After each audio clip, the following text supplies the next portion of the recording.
Good morning guys. আজকে সকাল সকাল উঠে গেছি। আজকে স্কুল ছুটি, তার জন্য উঠে গেছি। তার আমার মাম্মাম দেখো আমাকে জড়িয়ে ধরে গেছে। আমি ভিডিও করছি, ওই জন্য তাকালো। তারপর একটু চা করে নিলাম, চা আর বনভিটা আমি করেছি আজকে। তারপরে দুপুরবেলা খেতে বসে পড়েছি। আলু ভাজা করেছিলাম আমি, আর এটা হচ্ছে আম্মা দিয়েছে মাছের তেল চচ্চড়ি, এটা কাতলা মাছ। তো ওই দিয়েই লাঞ্চটা সেরে ফেললাম।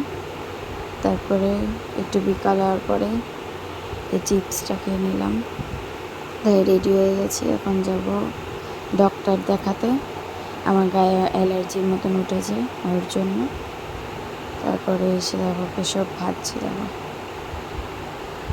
এরকম কি বলবো, পরে দেখাবো এটা কীভাবে ভেজেছি। তারপরে অরিও নিয়ে এসেছিলাম, খেয়ে নিলাম।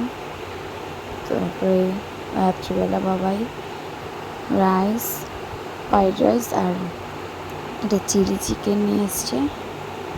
তো এফবি খেতে ছিল, খেয়ে নিয়েছিলাম। তারপরে এখন যাবো ঘুমাতে। টাটা, গুড নাইট, সবাই ভালো থাকবে।